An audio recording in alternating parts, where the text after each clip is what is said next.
इन्होंने अपनी आवाम को भी जो है वो उनका ब्रेन वॉश किया, यानी लोअर लेवल पे भी उन्होंने अपनी आवाम को, ख़ास तौर पे बच्चों को, स्कूल कॉलेजेस यूनिवर्सिटी के जो स्टूडेंट्स हैं उनको, फिर ख़वातीन को, पहले तो उन्होंने ये एक मिलिट्री जो ट्रेनिंग है कंपलसरी कर दी। जैसे पहले किसी हमारे पाकिस्तान में एनसीसी हुआ करती थी कॉलेजेस के अंदर, लेकिन वो नहीं मालूम कि उसकी क्या वजह थी कि उसको बाद में ख़त्म कर दिया गया। तो वो तो उन्होंने अपने लोगों को मिलिट्री पॉइंट ऑफ व्यू से भी इक्विप करने की जो है वो एक प्लान किया, उस पर अमल दरामद शुरू कर दिया। और एक चीज़ जो है वो एक जहर जो है इन्होंने इंजेक्ट किया अपनी आवाम में, वो यही जो 3 चीज़ें मैंने बताई कि मुसलमानों से बदला लेना है, मुसलमानों से मदीना और खैबर का जो है बदला लेना है, और उनको बाकायदा इस कॉलेजेस में और यूनिवर्सिटीज़ वगैरह में इनको बाकायदा पढ़ाया भी जाता है कि मुसलमानों के जो असली दुश्मन है वो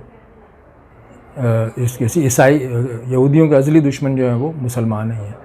और अब हम इतने स्ट्रॉन्ग हो गए और एक वक्त आएगा कि हम पूरी दुनिया पे हुकूमत करेंगे, तो हमने जो है मुसलमानों को ज़िंदा नहीं छोड़ना है। और इस पे जो है वो इन्होंने बाकायदा जो है वो शुरू दिन से काम करना शुरू कर दिया और अपने आवाम को वो एक पेज पे ले आए, यानी वो ख़ुद भी, हुकूमत भी एक पेज पे और ख़ुद भी आवाम भी एक पेज पे आ गई। जब हुकूमत और आवाम जब एक पेज पे आ जाते हैं तो वो मुल्क जो है वो आगे बढ़ना शुरू हो जाता है, चाहे वो नेगेटिव सेंस में ही हो। लेकिन बहरहाल कि जब दोनों ये विंग्स एक ही इसमें डायरेक्शन में चलना शुरू हो जाते हैं तो अब वो मुल्क भी चलना शुरू हो जाता है। ये बदकिस्मती से हमारे मुल्क में ही है ऐसा। तो उन्होंने अपनी आवाम को जो है वो बाकायदा तौर पे मेंटली तैयार किया कि हमने बदला लेना है। और वह एक बहुत मशहूर इनका जो है एक स्लोगन आजकल बहुत तेज़ी से फैल रहा है कि मुसलमानों के लिए वो कहते हैं कि Khyber was your last chance, कि अब दूसरा कोई खैबर नहीं होगा, अब हमारी बारी है, यानी ये लोग कहते हैं। और उसके बाद जहाँ और भी मैंने पढ़ा था कि बिन गौरिया जो प्राइम मिनिस्टर था इसराइल का बहुत अर्ली उसके अंदर शुरू में, तो उसने सलाहुद्दीन अय्यूबी की कब्र पे जो है लात मार के कहा था कि तुम्हारा दौर अब ख़त्म हो गया, अब हमारा दौर शुरू होगा। तो ये इतने हट धर्म और इतने ज़िद्दी और इतने जो है वो कीना परवर लोग, तो फ़लस्तीनियों को जब भी फ़लस्तीन में कब्ज़ा किया 7%, और जब 73 की जब वॉर ख़त्म हुई है तो 80% से ज़्यादा फ़लस्तीन के ऊपर इनका कब्ज़ा हो चुका था। और बचा कुछ जब फ़लस्तीन था उस पर भी जो है वो इस पर अपने जो यहूदी जो बाहर से आ रहे थे उनके लिए कॉलोनी, उनके लिए शहर आबाद करने का जो है वो इन्होंने सिलसिला शुरू किया हुआ था और उसमें काफ़ी कामयाब भी हुए। और जो है वो और अभी भी यही सिलसिला चल रहा है कि वो अपने जो टारगेट था, अपने प्लान था, जो मकसद था इस रियासत को कायम करने का, वो मकसद ये अचीव करने में लगे हुए हैं और उसमें मुसलसल ये काम कर रहे हैं। ये नहीं है कि बिल्कुल जो है वो बिल्कुल सो गए हैं। ये पहले दिन से इन्होंने काम करने शुरू कर दिया। इसी वजह से ये है कि आज ये गो कि बहुत छोटा सा मुल्क है और वसाइल भी इनके पास देखा जाए तो बहुत कम है, लेकिन इन्होंने पूरी दुनिया के मुल्कों को अपना मुट्ठी में लिया हुआ है। तो इसकी बुनियादी वजह यह है कि जब आपके सामने एक टारगेट हो, आपका उस पर जो है वो आपका जो टारगेट हो और उसके साथ साथ आपकी विल भी हो, कहते हैं ना there is a will there is a way. अगर आपका विल नहीं है तो फिर आप कभी भी कामयाब नहीं हो सकते। और ये कामयाब क्यों हो गए फ़लस्तीनियों की ज़मीन हथियाने में, कि इनकी एक विल थी, इनको रास्ता मिला, इनको रास्ता दिखाया गया और एक इनकी विल थी। अगर देखा जाए तो इसराइल जो है वो एक ऐसे गुब्बारे के मानिंद है जिसमें हवा भरी हुई है। इसमें अगर हल्की से पिन मार दें तो इसकी हवा निकल जाएगी, लेकिन सवाल ये है कि पिन कौन मारेगा? पिन तो कौन मारेगा पिन? इतना किसी हमारे जो है ख़ास तौर पर मुस्लिम कंट्रीज़ में इतनी ज़रूरत नहीं है कि वो आए और पिन मार दें। तो ये इनको भी पता है, इसलिए जो है वो इन लोगों ने जो है डे 1 से काम शुरू किया। और अब हम सब सारी चीज़ें जो है वो हमारे सामने है कि कैसे जो है इन लोगों ने जो है वो फ़लस्तीन और फिर उससे आगे का, इनका तो असल टारगेट फ़लस्तीन नहीं है, फ़लस्तीन में तो इनको बेस कैंप चाहिए था जो उनको मिल गया। इन्हें तो अब आगे जाना है और आगे वही ग्रेटर इसराइल का जो है इनका कि किस तरीके से अब ग्रेटर इसराइल वो कैसे हो, फिर हुकूमत कैसे करेंगे, ये वेट कर रहे हैं अपने जो मसीह दज्जाल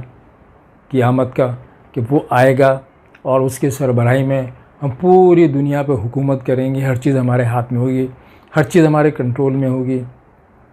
वो उसका इंतज़ार भी कर रहे हैं और उसके लिए वो तैयारी भी कर रहे हैं, और बहुत सारी तैयारी उन्होंने कर भी ली हैं ये। और ये तमाम जो है वो चीज़ें उसमें जो है वो काफ़ी हद तक हमें बज़ाहिर वो कामयाब होते हुए नज़र आ रहे हैं।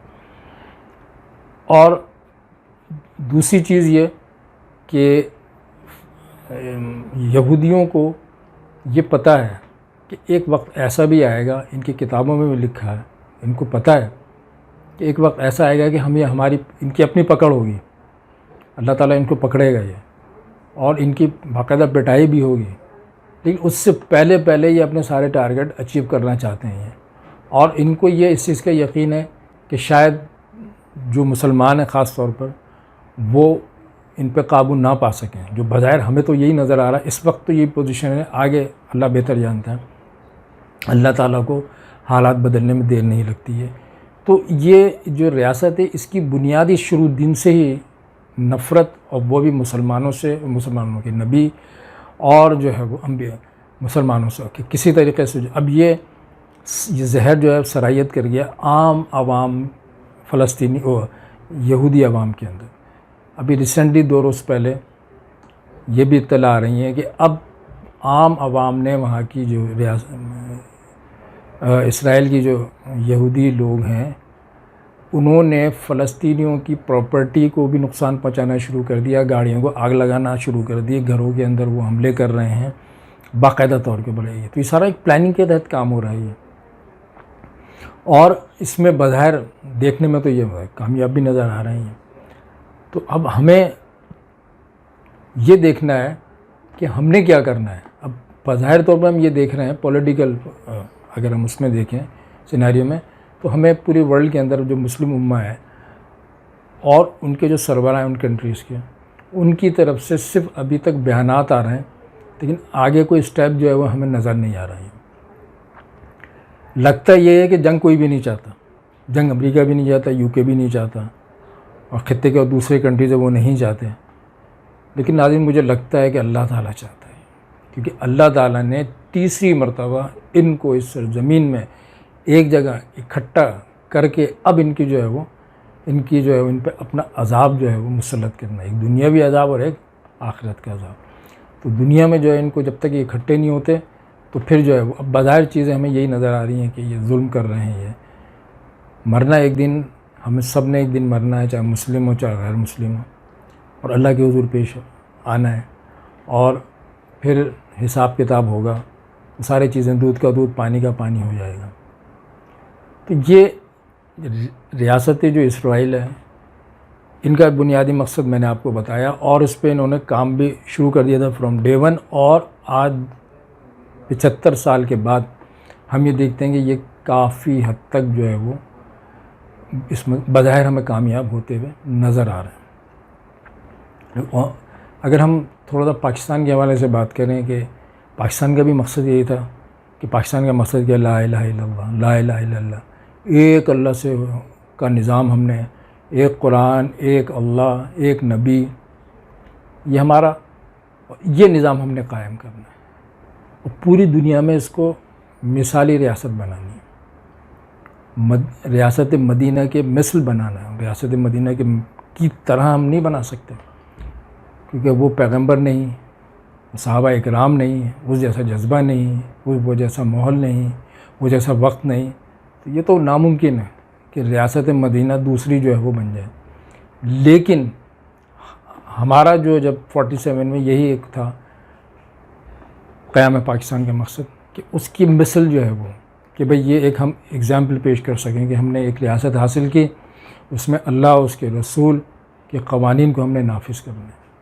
अपनी ज़िंदगी में भी अल्लाह के रास्ते और उसके रसूल के तरीक़ों पर हमने चलना है। ये बुनियादी मकसद था, और अल्लाह ने हमारी मदद भी की। अल्लाह को पता था कि ये अपने ऐद से फिर जाएंगे जैसे बनी इसराइल फिर गए। नबी पाक सल्लल्लाहु अलैहि वसल्लम की एक हदीस का मफ़हूम ये है कि आपने फरमाया था कि तुम बनी इसराइल की तरह हो जाओगे, कि वो अगर गो जो है जानवर, उसके बिल में घुसोगे तो तुम भी घुसोगे, तुम भी वो सारे। अच्छा, एक और हदीस मुझे अभी आ रही है, मेरे जहन में आई है कि आप सल्लल्लाहु अलैहि वसल्लम ने सहाबा किराम से फरमाया था कि जिस तरह बनी इसराइल अपने घर का कूड़ा कचरा बाहर फेंक दिया करते थे, अपने घर से घर का कूड़ा बाहर फेंक दिया, अपने दरवाजे के आगे फेंक दिया करते, तुम भी ऐसे ही करोगे। आज हम अपनी आंखों से देख रहे हैं कि हमारा भी यही तर्ज अमल है। तो हमने बजाय कुछ अच्छी चीज़ें हासिल करने के, गो के हमें ज़रूरत नहीं, क्योंकि हमारे पास तो सारी अच्छी चीज़ें, हमारे पास अल्लाह कुरान मौजूद है, नबी पाक सल्लल्लाहु अलैहि वसल्लम की सुन्नतें मौजूद हैं, हमें तो इधर उधर देखने की ज़रूरत ही नहीं है। लेकिन हमें इस दर्जा जो है वो हमें अपने ट्रैक से हटा दिया गया है कि पहले दिन से जब पाकिस्तान का वजूद आया, उसके शुरू के साल में जो है वो कायदे-ए-आज़म अगले साल जो इनके जब इंतकाल हो गया, तो पाकिस्तान के मामला जो हैं वो पहले दिन से बिगड़ना शुरू हो गई है। और जो हमारा मकसद था वो हम भूल गए, यानी हुकूमती सतह पे भी भूल गए और अवामी सतह पे। अगर हुकूमती सतह पे अगर कभी जो है इस चीज़ का जो है वो ख्याल नहीं आया कि हमने जिस मकसद के लिए मुल्क हासिल किया था, तो मकसद को अब जो है इम्प्लीमेंट करना चाहिए, लेकिन कभी अवामी सतह पे आम आवाम की तरफ से भी कभी आवाज़ नहीं उठी कि इस मुल्क के अंदर जो है वो इस्लामी निज़ाम कायम करना चाहिए। इस्लामी इसलिए कि इन लोगों को पता है कि जब इस्लाम पे हम चलेंगे तो हमें दुनिया की बहुत सारी चीज़ों को छोड़ना पड़ेगा। हमें रब की रज़ा अगर हमें रब की रज़ा पे अगर हम दीन पे चलेंगे तो रब की रज़ा के से चलेंगे। और लेकिन चूँकि अभी हम अपनी मनचाही ज़िंदगी गुजार रहे हैं, और यही हमें इसमें ही जो है हम अब इसमें अपने आप को जो है वो कंफर्टेबल फील करते हैं, और अल्लाह के उस पर चलेंगे तो यकीनन उसमें बहुत सारी मुश्किलात भी आती हैं, और अल्लाह के जो अहकामात हैं उस पर चलेंगे तो अपनी जो है नफ्स पे हम पैर रखेंगे, वो हमें बर्दाश्त नहीं है। तो आम आदमी भी तैयार नहीं, हुकूमती सतह पे भी तैयार नहीं। 75 साल हमने बिल्कुल इस तरह गवा दिए जिस तरह बनी इसराइल ने 40 साल भटकती रही वो जंगलों के अंदर, और फिर अल्लाह ताला ने फिर जब इन्होंने माफ़ी तलाफ़ी की तो फिर अल्लाह ताला ने उनको रास्ता दिया, फिर वो आगे फ़लस्तीन में गए। हमारा हाल आज हमें 75 साल हो गए, हम जो मकसद था उसको ही भूल गए। हम ये भी भूल गए कि हमने ये मुल्क हासिल किस लिए किया था, हम ये भी भूल गया। एक तो ये होता ना कि हाँ यार इसलिए हासिल किया था हमने, हम ये भी भूल गए ये मुल्क हमने हासिल किस लिए किया था। लेकिन उसके मुकाबले में इसराइल जिसने इनका जो मकसद था, जो टारगेट्स थे, वो उन्होंने पहले दिन से अचीव करना शुरू कर दिया, उनको जो है उस पर चलना शुरू कर दिया उसको हासिल करने के लिए। लेकिन हमने पहले दिन ही भुला दिया। 1947 14 अगस्त 1947 14 अगस्त 1927 को के बाद 15 अगस्त जैसे शुरू हुई तो हम ये भूल गए कि भाई हमने करना क्या है, किस सिमत में जाना है, हमें दुनियावी डायरेक्शन में चलना है या दीनी डायरेक्शन में। ना आज अगर हम 75 साल में देखें तो ना हम दुनिया के रहे, ना जो है वो दीन के रहे हैं। और उसके मुकाबले में रियासत इसराइल जो है वो